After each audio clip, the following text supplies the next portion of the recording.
ప్రభావం చూపించాయో, మీరు red book అన్నది కూడా చాలా ప్రభావం చూపించింది. ప్రజలందరూ ఒక ఎష్యూర్డ్ గవర్నమెంట్ ఫ్యూచర్లో గడిచిన కాలంలో జరిగినటువంటి ప్రభుత్వాలు భవిష్యత్తులో చూడడం అనేటువంటి కాన్ఫిడెన్స్ క్రియేట్ చేసింది. ఆ రెడ్ బుక్ మీదే వాళ్ళ నారా లోకేష్ గారు ఫోకస్ ఉందా? అసలు దానికి ఎట్లాంటి విధానాలు ఉన్నాయి ఫర్దర్? రెడ్ బుక్లో నేను రెడ్ బుక్ గురించి ప్రతి పబ్లిక్ మీటింగ్లో మాట్లాడా. పాదయాత్ర దాదాపు 90 పబ్లిక్ మీటింగ్స్ పెట్టుకున్నాం. దాంట్లో చాలా స్పష్టంగా చెప్పా, ఏ అధికారులు వైకాపా నాయకులు చట్టాన్ని ఉల్లంఘించి ప్రజల్ని ఇబ్బంది పెట్టారో వాళ్ళు వదిలిపెట్టేదే లేదు. వాళ్ళు ఎక్కడ వదిలిపెట్టాను? నేను ఆల్రెడీ పనులు చేస్తున్నాం. యాక్షన్ జరిగింది. చాలామంది పోస్టింగ్లు రాలా, కొంతమంది మీద కేసులు కూడా పడినాయి. తొందరలో చాలామంది సస్పెండ్ కాబోతున్నారు.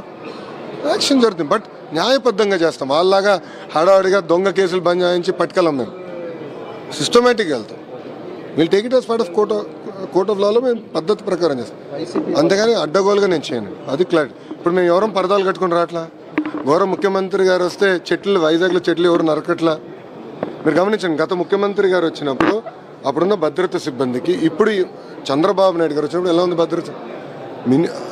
ఆల్మోస్ట్ 80% తగ్గించాం. ఇంకా తగ్గించమండి. మంత్రిగా నేను వచ్చినప్పుడు డిఎస్పీ గారిని పిలిచి, దయచేసి మీరు లా అండ్ ఆర్డర్ డ్యూటీకి వెళ్ళండి సార్, బందోబస్తు అవసరం లేదు నేను చెప్పాను. ట్రాఫిక్ ఆపుతున్నారంటే నేను సిపి గారికి ఫోన్ చేసి, సార్ దయచేసి ట్రాఫిక్ ఎవరి కోసం ఆపద్దండి, అది ముఖ్యమంత్రి గారు క్లియర్గా మాకు డైరెక్షన్ ఇస్తారు, ఎవరి కోసం ఆపద్దని కూడా చెప్పాను. సో ప్రజలకు అందుబాటులో ఉంటాం, ప్రజల సమస్యలు తెలుసుకుంటాం. మాకు ఎవరితో భయం లేదు. ఒకరు ప్రజలకు ఇబ్బంది ఉన్నట్టు తెలుసుకుంటాం. అది మాకున్న చిత్తశుద్ధి.